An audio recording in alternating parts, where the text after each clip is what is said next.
भाव से महात्मा करते। उसमें एक संत थे, उनका नाम था नामदेव, वो भी बैठे हैं। तो संतों ने आपस में सोचा कि आओ हम सत्य है या पत्य है, तो प्रार्थना भी हमारे जीवन में आई कि नहीं, इसकी परीक्षा तो नहीं जाए। तो उस संत में एक संत था, 90 साल का था। हमारे लिखा है जो ज्यादा उम्र का हो जाता है मुझे नहीं मिलता है। ये हमारी परीक्षा उठा। वो कुमार जाति के थे। कुमार का काम क्या? घड़े बनाना। वो सोचता कि मैं भी मिट्टी के घड़े बनाता था और ब्रह्मा ने भी घड़े बनाए। जिस प्रकार वो घड़े के परीक्षे तक वही लकड़ी जिससे घड़े बनाता था, सारे घड़े को टुकड़ा करता है। जब नामदेव के पास हो गया वो चिल्लाता है, आओ ये संत मेरी परीक्षा ले रहा है। मेरे से भगवान खुद दूध पीते हैं, रोटी खाते हैं। उनके बचपन का इतिहास है। उनकी माँ को भी जाना था और घर के अंदर ठाकुर जी की सेवा, दूसरा कोई है नहीं। तो बेटे जाना जरूरी है, लेकिन ठाकुर की सेवा से इसलिए नहीं, जब तक आते नहीं देखे तो मैं आते सेवा कर ले। माँ चली गई। दूसरे दिन नामदेव उठे, जैसा उसको पूजा करनी है पूजा सेवा की, और बड़े बड़े टीचर रोटी मोटी मोटी बना के रखी, मक्खन इतना बड़ा रख दिया कटोरे के अंदर, और दूध का लोटा लिया और भगवान के सामने से रखा है। जब भगवान को भोग लगा के पर्दा लगा देते, वो सोचता बेटा है छोटा सा है, भगवान किसी के सामने खाते ही देंगे। जिसके बाद पर्दा लगा देती ना, उसके लिए पर्दा लगाने का तात्पर्य क्या है? जो कि हम इस प्रकार भगवान को निवेदन करते हैं और भगवान के सामने रखने की बात, वो अपना इष्ट है। वो इष्ट का जो मंत्र है पूरा नहीं बोला जाता, तो कभी नहीं बनता। 11 माला जब तक पूरी होती नहीं तब तक उस भोग उनके सामने रखा जाता है, और 11 माला जब तक के बाद ऊपर रखा जाता है। छोटे बच्चों को क्या होता है? उसके मन में भगवान किसी के सामने खाते नहीं, उसी पर लगा दिया बैठ के। जब समय हुआ तो भगवान खा लिए बनता आता है। आटे के बाद दूध भी उतना है, मक्खन भी उतना है, और रोटी भी वैसी की वैसी रहती है। क्या पता वो सोचता कि माँ रोज खिलाती भगवान खाते हैं, लेकिन आज भगवान ने खाया नहीं। बोलने लगे भगवान मुझे सेवा करने नहीं आई, पूजा करने नहीं आई, जिससे आप नाराज हो गए क्या? मुझे रोटी बनानी नहीं आई, जिससे आप नाराज हो गए क्या? भगवान क्षमा कर देना और खा लो। पता नहीं माँ कल आती है परसों आती है, काम बढ़ता भी घटता है। यदि उसको ज्यादा समय हो गया और आप नहीं खाओगे तो कमजोर हो जाओगे ना। यदि आप कमजोर हो गए तो माँ मुझे पीटेगी मारेगी, जिससे भगवान खा लो। भगवान खाते बाल है छोटा है, बैठ गए और बैठने के बाद कहते हैं भगवान याद रखना दुनिया में 3-4 हट है, बालक, योगी हट और राजा और अरे रामदेव उनका सबको उनके सामने झुकना पड़ता है। वो बैठ गया भगवान को भी के सामने भगवान है, और प्याज और मक्खन रोटी खाने में थे, दूध पीने में थे। जब रोटी खाते खाते रोटी आधी हो गई तो बच्चा का भगवान बात ज्यादा खाता है। मैंने एक ही रोटी बताई, आधी आपकी है और आधी मेरी है। भगवान कहते कि नामदेव खाने दे, बहुत भूख लगी। कहते नहीं भाई अभी नहीं खा ले, आपको ज्यादा खाने तो रात को रोटी ज्यादा लेकिन खाली तो आज नहीं खा। यही प्रक्रिया चलती रही आज तक। आज तो संत उसके पास में आया, चिल्ला पड़ा, कहते मेरी परीक्षा लेने चले गए तो भगवान का लालना और रोटी मेरे से खाता है। सारे संतों ने कह दिया कच्चा है, कच्चा है, बड़ा कच्चा है। सीधा उसके जाकर ठाकुर के पास और भगवान को कहते हैं भगवान सारे संतों ने मुझे कच्चा बना दिया, क्या मैं सचमुच कच्चा हूं? भगवान कहते नामदेव सब कुछ आप कच्चे। भगवान आपने मुझे कच्चा रखा। भगवान कहते कि नामदेव कच्चा बनाना पक्का बनाना ये मेरा काम नहीं। वो पूछते कि आपका काम क्या है? तो भगवान कहते कि ये यथा माम प्रपद्यन्ते तथैव भवति। जो मेरे पास जिस भावना से आता है वही मैं देता हूँ। आपके तरफ से कुछ भी देता नहीं। भगवत की बात कौन बताता है? भगवत की आप रास्ता बताओ। कहते देखो वहां एक नागा मारता पत्थर कुछ लेना न देना मगर न लेना। वह मछली पड़े थे उनके पास जाओ। नामदेव चल पड़ा। संतन देखा कि आओ ये कच्चा पक्का देखने के लिए आ रहा है ना। तो भगवान का शिवलिंग रहता शिवलिंग अपने दोनों पैर उठाया शिवलिंग के ऊपर रख दिया और बैठ गया। नामदेव आया देखता है कि अरे ठाकुर जी ने किस नास्तिक की बात लिख दिया। जो भगवान के ऊपर पैर रख करके देखता हुआ है वो खड़ा हो गया। ऐसे नास्तिक के पास क्या है बुढ़े तुम्हें लज्जा नहीं आती? भगवान के ऊपर पैर रख दिए। तो कहते नामदेव कुछ जवाब नहीं पाएंगे। मैं जवाब चलते समय में गिर गया तेरे ठाकुर पर मेरे पैर आ गए। एक कृपा ये मेरे जो पैर उठा और जहां आपके भगवान ने उनके ठाकुर ने हुआ मेरे पैर रख देना। और पैर उठाए उसने जब लगता है वहां भी श्री में बताया लगता है 10 जगह पर उसने उस संत को घुमाया जहां जहां पैर रखा है वहां वहां भगवान प्रकट हो जाते हो। तरह से आप लेके आओ। आज तक जो मेरे मंदिर के अंदर ठाकुर द्वारा के अंदर भगवान है उसी को मैं भगवान मानता और जगह दुनिया मानता। लेकिन भगवान सब सर्वत्र है सब जगह पर है। सर्वम खलविदम ब्रह्म पश्चाताप साष्टांग लोग करते हैं। संतने तत्वमति महावाक्य का उपदेश समाधि में किया। उसी के ध्यान में तत्कथन तत्चिंतन अन्योन्य तत्प्रबोधन मुझे स्थिति में रहते हैं। एक दिन द्वादशी थी वो साष्टांग लोग करते हैं। संतने तत्वमति महावाक्य का उपदेश समाधि में किया। उसी के ध्यान में तत्कथन तत्चिंतन अन्योन्य तत्प्रबोधन मुझे स्थिति में रहते हैं। एक दिन द्वादशी थी वो रोटी बनाता है चले याद नहीं दिन दिनों में 3 पत्थर दी रोटी बनाता जा रहा है और रोटी तैयार होकर ऐसे रखा जा रहा है। भगवान ने सोचा तब तो पूर्ण हो गया लेकिन दुनिया को तो दिखाना चाहिए ना। तो भगवान ने श्वान का रूप धारण किया। खुद देखा एक रोटी उठाई और भगवान भागने लग गया। नाम ने देखा कि प्रभु मेरी परीक्षा लेने के लिए आए। उसने घी की कटोरी उठाई और भागने लगे। भगवान रुको रुको रुको रुको सूखी रोटी खाना नहीं हो। यदि सूखी रोटी खाओगे तो आपके पेट में दर्द हो जाएगा। भगवान दुख गए। आज परिपूर्णता आई।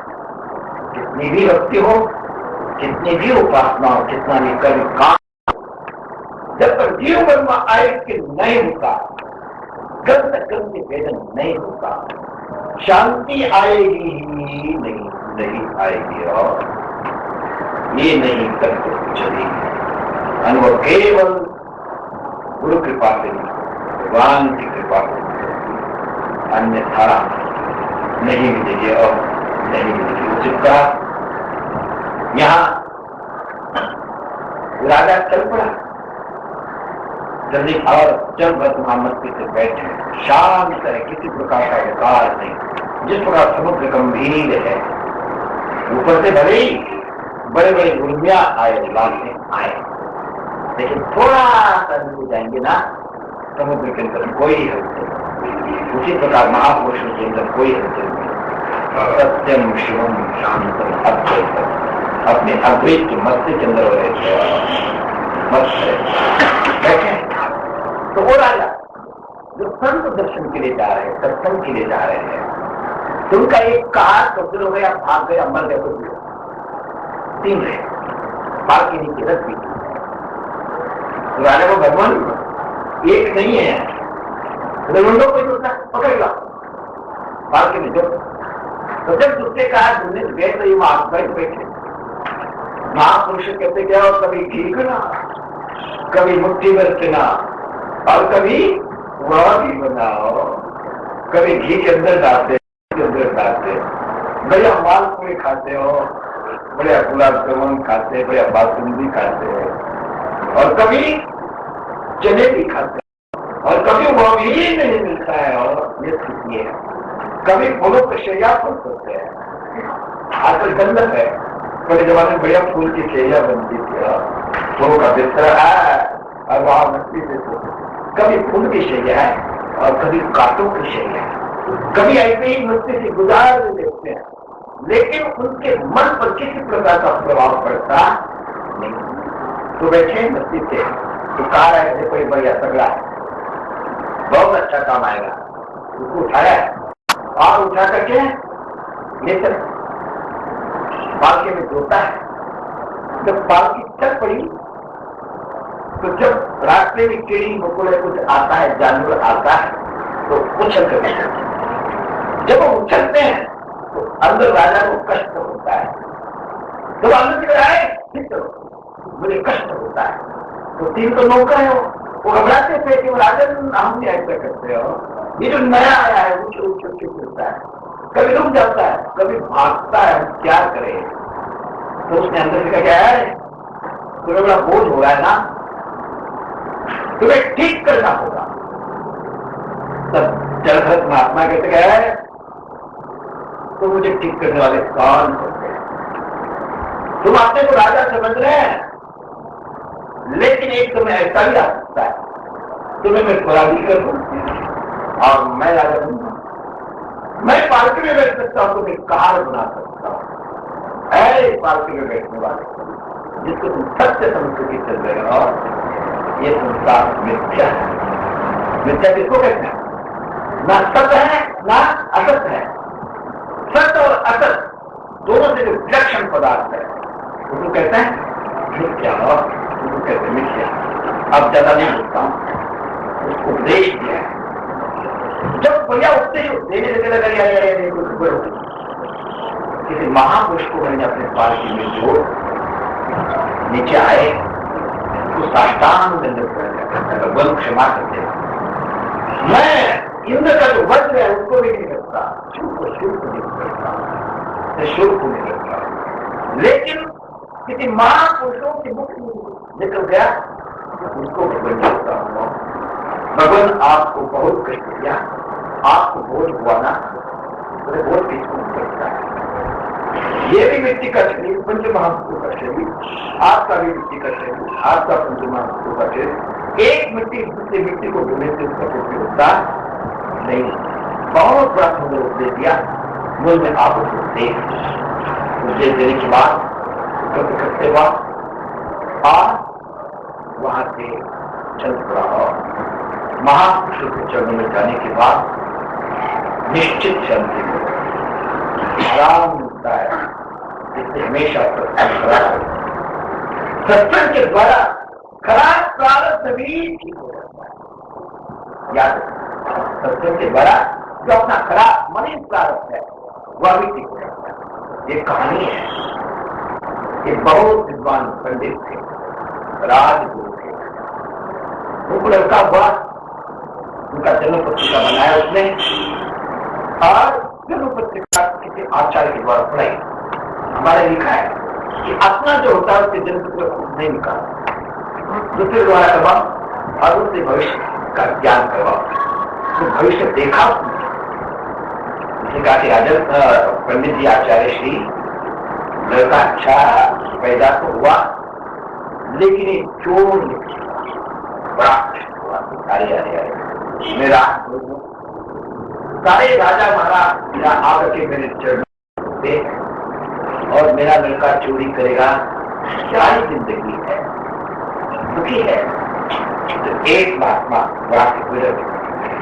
जब महात्मा को देखा, कभी भी दौड़ जाए नमस्कार किया और महात्मा को मतलब एक कृपा कर जाए मेरे ऊपर, आपके घर में आज भिक्षा भोजन देना ताकि मैं पवित्र हो सकूं। आज कोई की भी सेवा करूंगा तो मैं आपने को कृतज्ञ मुक्ति मांगूंगा। महात्मा मस्ती में थे, तो कोई बात नहीं। पंडित जी के घर में गए, बढ़िया भोजन बनाया, उनके सामने रखा है और वो खुद सेवा करते हैं। महापुरुष घर में है तो नौकर सेवा नहीं करो, नौकर होनी चाहिए। और कर क्या भगवान से प्रार्थना करो आपके पास नौकर जाकर जाओ, खूब धन दौलत हो, लेकिन महापुरुष आता है खुद उसकी सेवा करना। आगे भगवान कृष्ण जगत गुरु है, भगवान हमारे है, लेकिन ब्राह्मण घर में जाने के बाद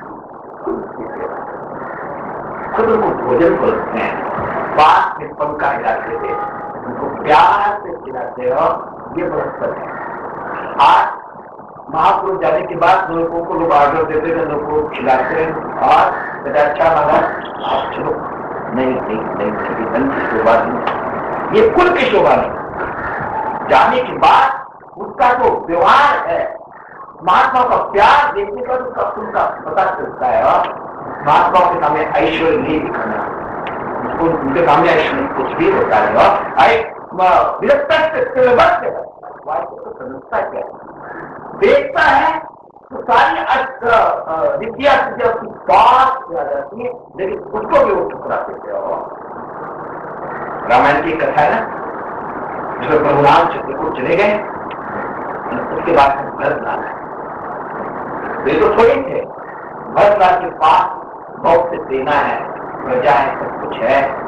जब भरद्वाज के आश्रम में आने के बाद भारद्वाज ऋषि ने कहा कि भरत आज आप भी मेरे यहाँ आना, आपकी सेना को मिलाना, आपकी जो प्रजा है उसको मिलाना, सारे के सारे यहाँ भंडारे में भोजन करेंगे। तो भरत कहता कि अब कैसा करूं, ऋषि है, मेरा एक तो कोई है नहीं, 10 नहीं, 15 नहीं, 20 नहीं, ये हजारों है, इनकी छोटी सी कुटिया कैसे भोजन कराएंगे, ना भी निकल सकते, हाँ भी निकल सकते। हाँ कह दिया। प्रातः काल उन्होंने मंत्री को भेजा, देखो तो सही सेना भूखी तो नहीं रहेगी। जब मंत्री ने देखा है इतना बढ़िया तंबू लगे हुए, कपड़ों का तंबू लगा है और वो जो उनके कटरे रखे हैं, सोने चांदी की थाल है, कटोरिया है। मंत्री कहता कि राजा के घर के अंदर भी मैं ऐसा देखा नहीं। जब सारे के सारे आए, वहां बैठे, पुरुष का पाठ हुआ, पर गीता के 15 अध्याय का पाठ हुआ। अब जिसके मन के अंदर जो खाने की इच्छा थी वही चीज आने लग गई। सोने की व्यवस्था की लगे है, ये करने के लिए आवाज सेना कहते कि जाओ अब आगे क्या जाना है, भगवान यही रुक जाओ, बड़ा आनंद है। संकल्प करते हैं, सारे पदार्थ के सामने आते हैं, क्यों कहानी नहीं करती इतिहास वृद्धि किस्म की पीछा, लेकिन उसका वो अंगीकार करते नहीं। मते शुरमते तो महात्मा को पहले पूजन कराने लग गए, परोसने लग गए, परोसते आंख से आंख लगा। महात्मा ने कहा कि पंडित जी आप विद्वान राजगुरु हैं, और आप पे क्या मेरे आंख तो कहता है, कदम नहीं मारा। बाहर की तरफ देखा, कचरा चला गया, हवा का झोंकाया, आंख नहीं गई, छुपाना नहीं, अंदर कष्ट।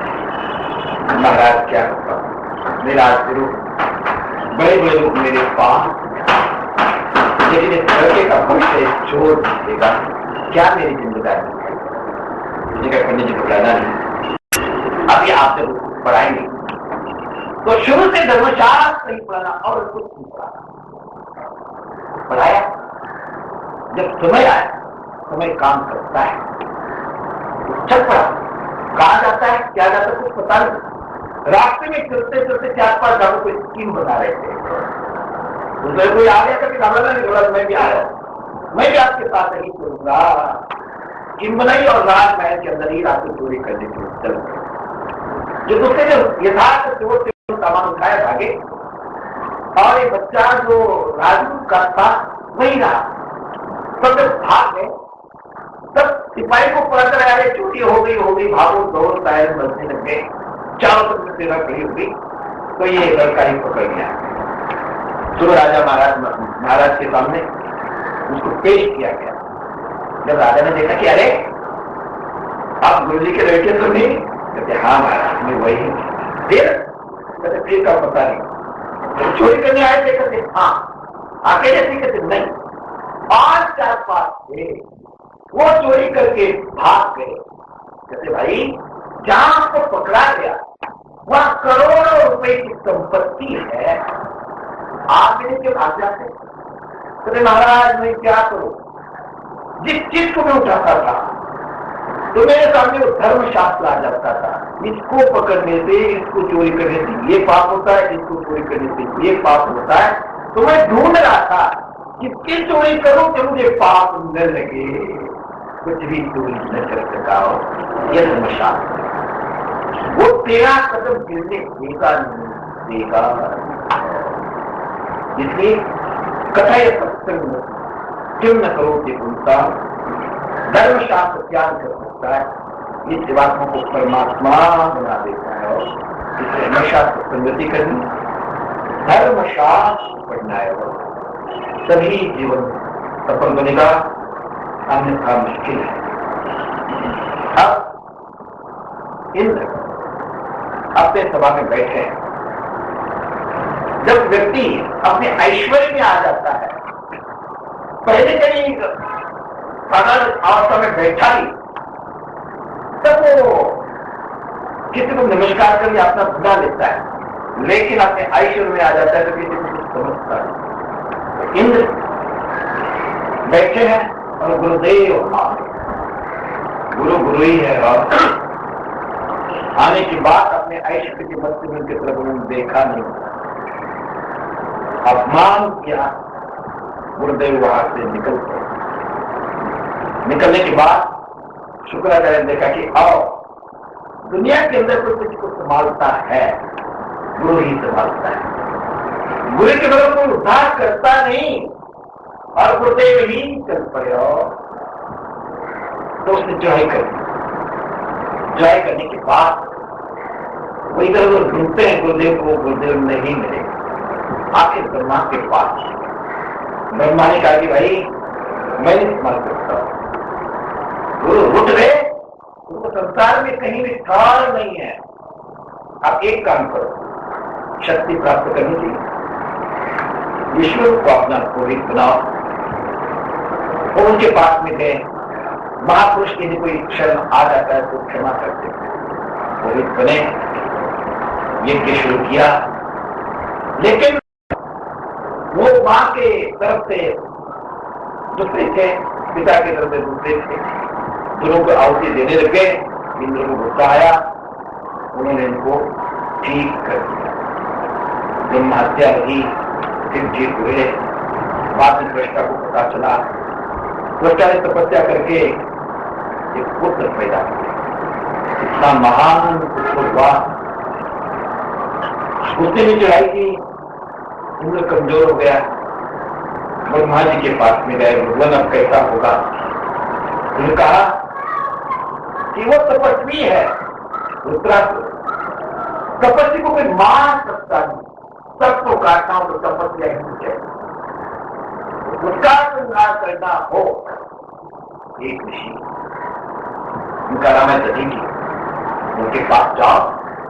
वो यदि अपनी हड्डी देते हैं और उस हड्डी का ये वज्र बनेगा, उसी वज्र से उसका श्रृंगार हो सकता है, मिलता नहीं।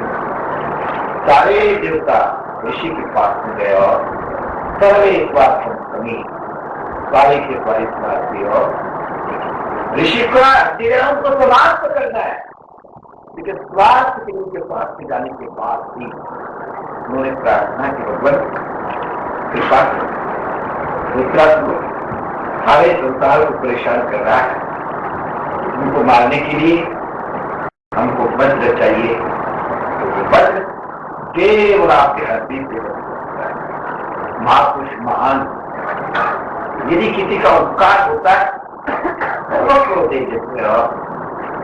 उन्हें कहा कि बेटा समाधि में बैठ, काम देने के द्वारा काम निकाला, हड्डी निकाली, लंबा चौड़ा बताना नहीं मैंने। जब उसके ऊपर बंदा वज्र का प्रहार करने के लिए उठाता है, वही भगवान का दर्शन करता है, भगवान से प्रार्थना करता है, भगवान आजाद, भगवान आप करुणा बढ़ना रहे हैं, आखिरी दर्शन करने के आए, मैं तो वही हूँ। जिस प्रकार अब ये अंधे से पंछी का बच्चा निकला, वो मां पर अवलंबित होता है, उसी प्रकार का मैं हूँ। भगवान का दर्शन करते करते करते करते वो मुक्त हो गया। ये तपस्या का है, महापुरुषों की दर्शन का है। इंसान भगवान के शरण में जाने के बाद वो अपने आप अब हिरण्याक्ष का वध होने के बाद बहुत वेदांत तो उसने उसकी माता पिता बहन को समझाया है, लेकिन वेदांत स्वयं का तत्व का चिंतन करता है तो मुक्त करता है, और केवल दूसरे को उपदेश देता है तो वो राक्षस बना देता है, और राक्षस है। अब वो सोचता है कि विष्णु का बदला कैसा दिया, तो सोचा कि तपस्या से ऐसा फल प्राप्त करूं मैं, उसके द्वारा एक देवता कभी भी ऊपर उठेंगे नहीं।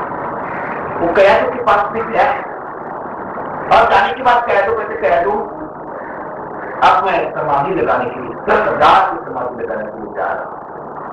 आप समझ के रहना, कयादू को बड़ी शांति, बड़ी शांति। एक दिन आपको मैंने कहा था, दुनिया में जितने भी महापुरुष, जितने भी प्राचीन, जितने भी साइंटिस्ट हुए हैं, उनको बड़ा बनाने के लिए उनके पीछे उनकी पत्नी का हाथ है, उनकी तपस्या है, तभी वो बड़े हो।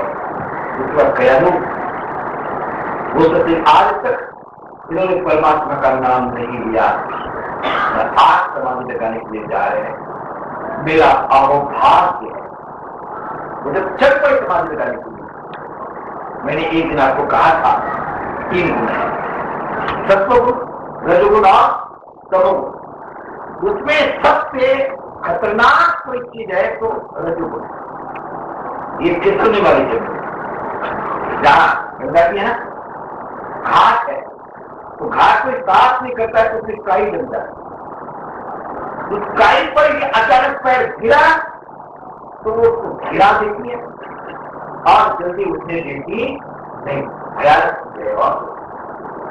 उसके बाद रजोगुण, रजोगुण कभी भी उद्धार होता नहीं, सत्वगुण का तो हो ही जाता है, और तमोगुणी का भी कभी कभी उद्धार जल्दी हो जाता है ना। वो जो निश्चय करता है करके छोड़ता है, और राक्षस तमोगुणी है, लेकिन यदि वे सोच लेते हैं लोग तो करके रहते हैं। जब समाधि लगाने तो चल पड़े हैं तो देवताओं को देखे अब क्या होगा, ये समाधि लगाएगा, तपस्या हो जाएगा, फिर वो किसी के बच के रहेंगे नहीं। आखिरी बृहस्पति के पास, देव के पास, भगवान कैसा होगा जिसको आप ठीक करो। बृहस्पति कहीं बैठे हैं, अब वो संकल्प करने वाले हैं 10,000 समाधि, 10,000 साल की समाधि। तो घुटने में दूर से आवाज देते हो, ओम नमो नारायणाय, ओम नमो नारायणाय, श्रीमन नारायणाय नारायणाय। जब एक शब्द उनके कान में गए तो ओ गड़बड़ हो गई। प्रथम ग्रास से मोक्ष का आपात है, भोजन का पहला ही ग्रास किया, लेकिन उसके अंदर मुक्ति चल गई, बाहर आ जाता है। मैं शुभ कार्य करने के लिए जा रहा हूं, समाधि लगाने के लिए जा रहा हूं, घुटने में ही ये क्या हो गया, अब समाधि नहीं लगाऊंगा, अपशकुन हो गया। लौट के आने के बाद जब कयादू ने देखा कि आश्चर्य हो गया कि आज तक ऐसा कभी हुआ नहीं।